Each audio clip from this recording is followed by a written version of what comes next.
Bonjour à tous et bienvenue dans ce Morning Bull Live. Nous sommes le 24 avril 2023, dernière semaine du mois d'avril. Après, il faudra commencer à penser au sell in May and go away, mais pour l'instant, on va s'occuper principalement des chiffres du trimestre puisque ce sera le gros sujet de la semaine.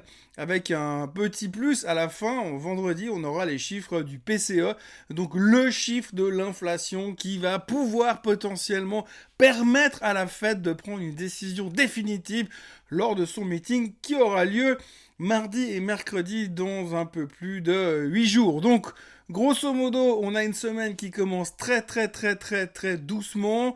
On est vraiment un peu partagé toujours entre inflation et récession. On va faire le tour rapidement de tout ça ce matin.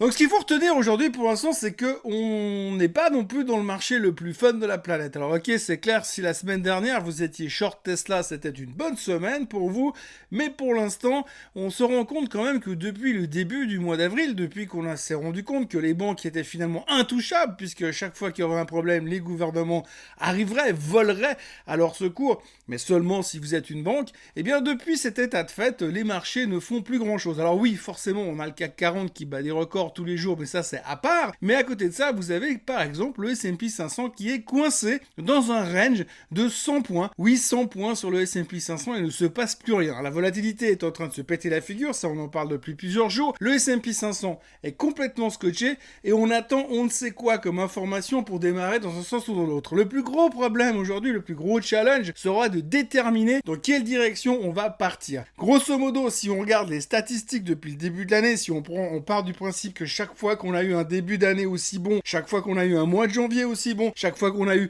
pour les 5 premiers jours de l'année aussi bon, chaque fois qu'on a eu ce genre de comportement durant les 3 premiers mois de l'année, généralement, le reste de l'année, c'est champagne et cotillon et ça n'arrête plus de monter. Sauf que comme d'habitude, dans n'importe quelle situation, quand c'est évident, c'est évidemment faux, et puis surtout, eh bien, toutes les règles sont faites pour être modifiées, interprétées, et il y a toujours des exceptions à la règle, et c'est peut-être le risque que l'on a pour l'instant. En tous les cas, la seule chose que l'on peut faire aujourd'hui, c'est tirer des plans sur la comète, mais ce qu'il faut retenir, c'est que le marché est coincé dans un range et qu'il ne se passe plus grand chose. Ce que l'histoire nous apprend, c'est que quand vous avez un marché qui est coincé dans un range, plus ça se rétrécit, plus la violence du mouvement va être impressionnante à la sortie. La grande question, c'est de savoir est-ce qu'on fait pile ou face, et de savoir si ce que ça va en haut ou en bas. Mais en tous les cas, ça va partir dans un sens, et selon la direction que l'on prendra, ça pourrait être relativement violent. Nous notamment une semaine aujourd'hui où on espère avoir quelques réponses, puisqu'on en a parlé suffisamment la semaine dernière. On sait aujourd'hui qu'il y a une concentration de titres qui ont fait monter le S&P 500 et les autres indices jusque-là depuis le début de l'année. Cette concentration, c'est principalement du Apple, Google, Microsoft et tutti quanti. Et bien justement, ça tombe bien, ils vont tous plus ou moins publier leurs résultats cette semaine. Aujourd'hui, on commence en douceur, puisqu'on a bien évidemment Philips et puis Coca-Cola qui publieront aujourd'hui. Et puis à partir de demain, on aura Microsoft, Google, et puis ensuite on aura Meta Platform, et après on aura Amazon. Alors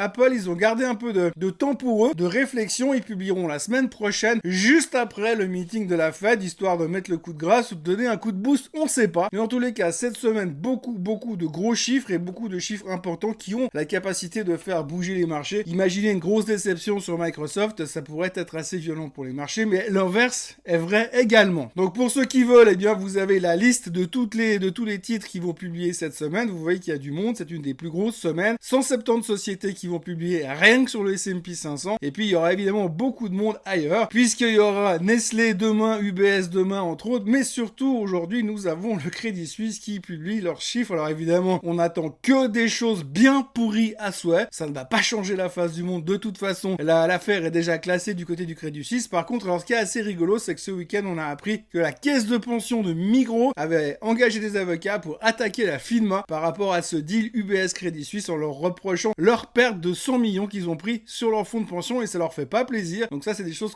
on va se délecter d'entendre et de suivre ces prochains temps, parce que je me réjouis de voir comment est-ce que l'on peut réellement attaquer la FINMA dans le monde merveilleux dans lequel nous sommes, en Suisse en particulier. Une nouvelle importante aussi ce matin, même si ça n'est pas une surprise, il faudra retenir que Bed Bath & Beyond ont donc déposé le bilan. Ils sont sous Chapter 11 depuis hier, et donc c'est terminé pour Bed Bath & Beyond. Il va y avoir bien évidemment encore pas mal de spéculations spéculation sur le titre, puisqu'on le sait, malgré ce genre de situation, on peut encore avoir des mouvements assez spectaculaires. On se souvient de ce qui s'était passé à l'époque sur l'histoire de Hertz. Donc attention, Bed Bath & Beyond est en Chapter 11, c'est de la faillite, mais par contre, il risque d'y avoir encore des villes spéculateurs qui risquent de s'attaquer au titre et essayer de le faire bouger dans tous les sens. Donc l'histoire de la spéculation sur Bed Bath & Beyond n'est pas forcément terminée avec l'annonce de ce week-end. Autrement, comme je vous le disais, aujourd'hui, on se pose beaucoup de questions pour savoir est-ce qu'on doit privilégier le fait de la peur de l'inflation ou de l'angoisse de la récession. Alors on parle peu de la récession, mais c'est vrai qu'on est à quelques jours de savoir ce que la Fed va faire. Aujourd'hui, on sait plus ou moins à 85-90% qu'ils vont monter de 0,25%. La question que l'on se pose, c'est est-ce qu'ils vont dire stop ou encore est-ce qu'ils vont dire stop, on pivote et maintenant on calme le jeu pendant quelques temps, ou alors est-ce qu'ils vont dire non, on est encore prêt à monter les taux parce qu'on doit vraiment freiner cette économie. Probablement que le chiffre du PCE qu'on aura en fin de semaine va les aider à prendre cette décision, mais en tous les cas, nous, de notre côté, eh bien, on va continuer à s'angoisser par rapport à cette crainte. La récession est-elle encore trop forte et la Fed va-t-elle encore devoir agir? Et puis de l'autre côté, on a pas mal de chiffres qui montrent que la récession est possible, mais en même temps, il n'y a toujours pas assez de faiblesse au niveau du marché de l'emploi. Il y avait des articles assez intéressants ce week-end qui expliquaient que finalement, pour avoir une récession, pour avoir suffisamment de risques de voir arriver une récession, il faudrait que le taux de chômage remonte rapidement de 0,5%. En tous les cas, pour l'instant, on est à 3,4%. Il faudrait qu'on monte à 3,9% rapidement pour commencer à dire ah oui, il y a vraiment un ralentissement sur le marché de l'emploi. Donc, il y a un risque que ça devienne un petit peu plus grave que prévu du côté de la récession. Donc ça, c'est des choses qu'il faudra aussi surveiller ces temps. Pour l'instant, ça risque d'être vraiment une semaine concentrée sur les résultats et uniquement les résultats, d'autant plus que comme on a la Fed la semaine prochaine, eh bien la plupart, les banquiers centraux sont sous black period, donc ils n'ont pas le droit de donner leur avis, pas le droit de parler devant la presse pendant les 10 jours précédant le FOMC meeting. Donc ça va être calme du côté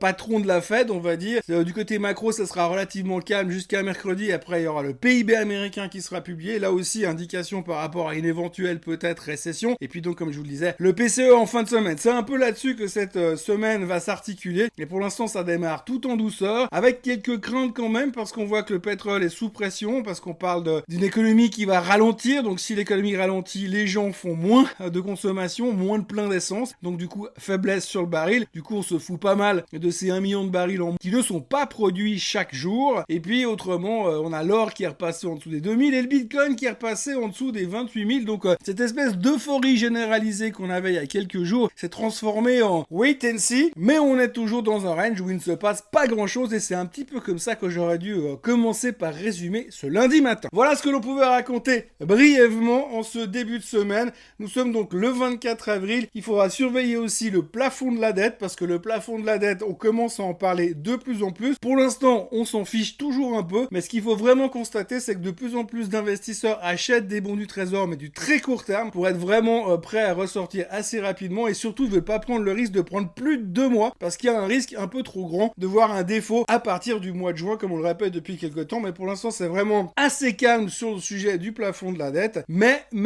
il faut vraiment le garder à l'esprit. Donc, je vous en parlerai demain, je vous en parlerai après-demain, après-après-demain, et jusqu'à que ça devienne vraiment une obsession dans les marchés. Comme ça, je pourrais dire, je vous l'avais. D'ici là, n'oubliez pas de vous abonner à la chaîne Swissquote en français, de liker cette vidéo, de la partager et surtout, de revenir demain matin pour un nouveau Morning Bull Live pour se chauffer sur les résultats de Microsoft et de Google. Allez, à demain. Bonne journée. Bye bye.